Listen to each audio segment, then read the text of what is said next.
Hello friends, कैसे हैं आप सब। तो आइए समझते हैं, इम्पोर्टेंट टॉपिक है और इम्पोर्टेंट क्लास है हमारी।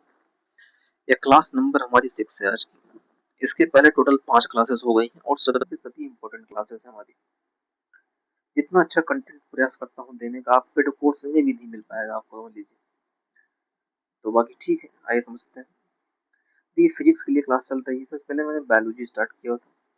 बायोलॉजी क्लास कंप्लीट हो गई, फिजिक्स क्लास है, क्लास नंबर 6 है। तो आज का टॉपिक हमारा है रिफ्लेक्शन ऑफ लाइट, मतलब प्रकाश का परावर्तन।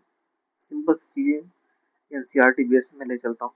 कोई एग्जाम में ज्यादातर पूछा आपका एनसीईआरटी ही जाता है। तो आइए समझते हैं। देखिए, इस पर समझते हैं प्रकाश के परावर्तन में डिफिनेशन से स्टार्ट करते हैं आपको। तो शुरुआत से स्टार्ट करते हैं, उसके बाद आगे चलते हैं। ये आप लोगों ने पढ़ा भी होगा बेसिक चीजें क्लास में। देखिए, रिफ्लेक्शन ऑफ लाइट मतलब प्रकाश का परावर्तन जो होता है, इसका मतलब क्या है कि जब प्रकाश किसी सतह से टकरा कर वापस लौटता है, मतलब कहने का मतलब क्या है, प्रकाश का जो परावर्तन है, लाइट का सरफेस से टकरा कर वापस आना, ये होता है प्रकाश का परावर्तन। जिस प्रकार इस फिगर में आप देख रहे होंगे ना, कोई भी प्रकाश जो एंटर कर दे उसके बाद ये मिरर है यहाँ पर नीचे वाला, यहाँ से टकरा कर फिर से वापस ले जाती है। ये क्या होता है, इसे बोलते हैं प्रकाश का परावर्तन। ठीक है, ये नीचे लिखा हुआ ना मिरर, मतलब दर्पण है आपका। ये जो लाइट आती है उसे बोलते हैं इंसिडेंट रे, और जो निकल कर वापस बैक हो जाती है इसे बोलते हैं रिफ्लेक्टेड रे। तो आपतित किरण ये होता है आपका परावर्तित किरण। और दोनों के बीच का इस तरफ का जो एंगल बोलता है, इसके बोलते हैं एंगल ऑफ इंसिडेंट हो जाता है, और एंगल ऑफ इधर का एंगल ऑफ रिफ्लेक्शन हो जाता है। तो इधर बीच वाला आपका नॉर्मल पॉइंट होता है। तो आई होप समझ गए होगे आप। इसका मतलब क्या होता है, प्रकाश परावर्तन का मतलब क्या होता है कि जो प्रकाश जो दर्पण में गिरती है, फिर से टकरा कर फिर से वापस की ओर चली जाती है। जो प्रकाश आती है उसे इंसिडेंट से बोलते हैं, जो टकरा कर फिर से वापस की ओर जाती है उसे बोलते हैं रिफ्लेक्टेड। हिंदी में मैंने बताया, जो होता है आपतन किरण, होता है परावर्तन किरण। नेक्स्ट है, देखिए इसमें समझिए। सेकंड पॉइंट है आपको लॉ ऑफ रिफ्लेक्शन, मतलब परावर्तन के नियम। तो मैंने बताया था ना कि दोनों एंगल जो है आपका सेम रहता है। एंगल ऑफ इंसिडेंट और एंगल ऑफ रिफ्लेक्शन दोनों इक्वल रहता है आपको। आपतन कोण जो होता है या परावर्तन कोण के बराबर होता है। जैसे हिंदी है, समझ लीजिए, ठीक है ना। बाइलिंगुअल लेकर चलता हूँ कि ना हिंदी में कोई दिक्कत हो ना आपको इंग्लिश में कोई दिक्कत हो। इंसिडेंट रे, रिफ्लेक्टेड रे और नॉर्मल एक ही प्लेन पर होते हैं। आपतित किरण जो होता है, परावर्तित किरण और अविलंब एक ही तल पर होते हैं। तीसरा पॉइंट मैंने बनाया है कि इंपॉर्टेंट टर्म्स, महत्वपूर्ण शब्द हैं कौन कौन से। जैसे पहले आपका इंसिडेंट रे आता है, मतलब आपतित किरण। इसका मतलब क्या होता है, आने वाली किरण। ठीक है ना। इंसिडेंट मतलब जो किरण आ रही है उसे बोलते हैं इंसिडेंट रे। रिफ्लेक्टेड मतलब क्या होता है, लौटने वाली किरण, जब दर्पण से टकरा कर वापस की ओर लौटती है। कुछ इस तरह से मैंने फिगर अभी देखा था ना, जो मिरर था आपका। ये आपकी लाइट आती है, इंसिडेंट रे होती है, जो वापस होकर जाती है उसका रिफ्लेक्टेड रे, मतलब लौटने वाली किरण बोलते हैं उसको। फिर थर्ड में एक बीच में एक पॉइंट था नॉर्मल। नॉर्मल मतलब होता है अविलंब। सरफेस पर 90 डिग्री की इमेजिनरी लाइन होती है। नेक्स्ट है आपका पॉइंट ऑफ इंसिडेंट, मतलब आपतन बिंदु, जहां किरण टकराती है। तब ये जो किरण आती है सबसे पहले आपको मिरर पर टकरा रही है, तो ये आपको क्या होता है, आपतन बिंदु होता है। फिर यहीं से टकरा कर बैक हो जाती है आपकी। ठीक है ना। तो समझ आया होगा आपको। नेक्स्ट है, फोर्थ पॉइंट में दिया गया है कि टाइप्स ऑफ रिफ्लेक्शन, जो परावर्तन के प्रकार है। एक होता है आपका रेगुलर रिफ्लेक्शन। रेगुलर मतलब हो गया समान परावर्तन। इसमें क्या होता है, स्मूथ सरफेस होता है, मतलब चिकनी सतह होती है, तो मतलब क्लियर इमेज बनती है। ठीक है ना। नेक्स्ट आपको होता है इरेगुलर, मतलब अनियमित।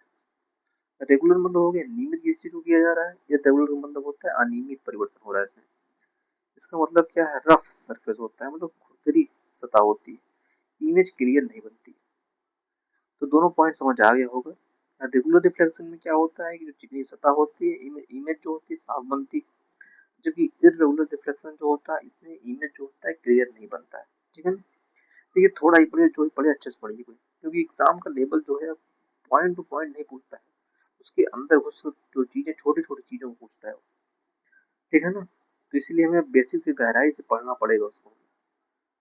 ठीक है ना। 5 नंबर देखते हैं।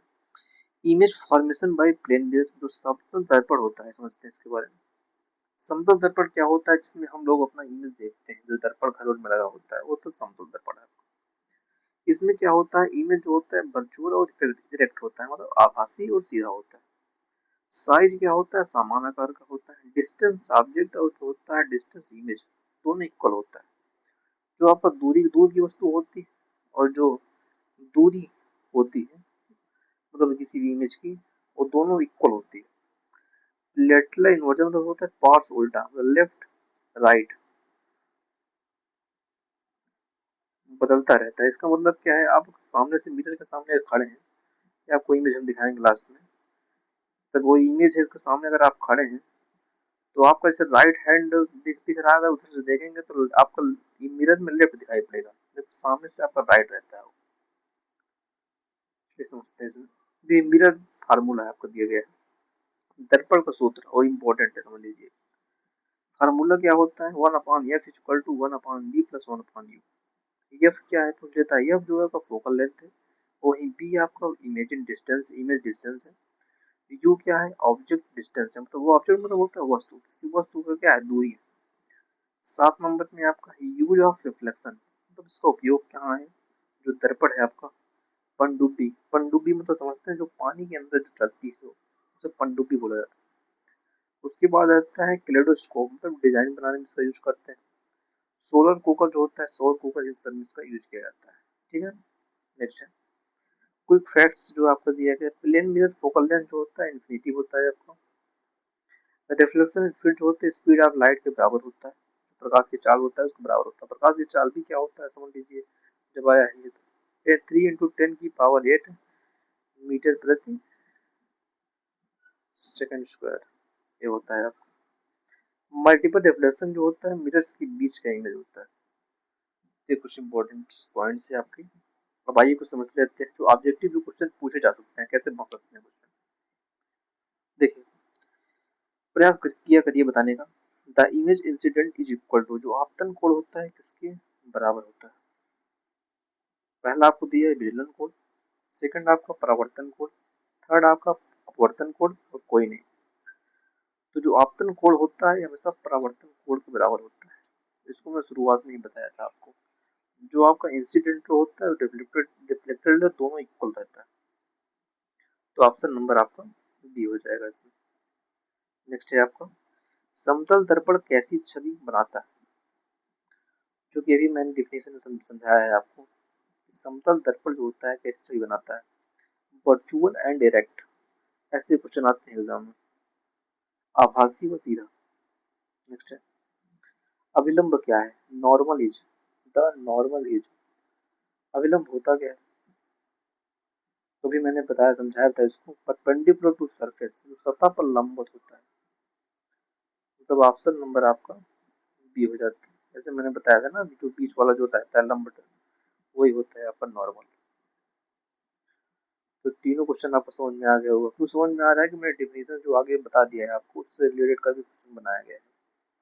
नेक्स्ट है, यदि आपतन कोण 30 डिग्री है तो परावर्तन कोण होगा, बताइए। जो आपतन कोण अगर 30 डिग्री है तो परावर्तन कोण क्या होगा। तो इसमें हो गया आपतन कोण दोनों सेम ही होगा, क्योंकि मैंने बताया था ना कि आपतन कोण और परावर्तन कोण जब बराबर होता है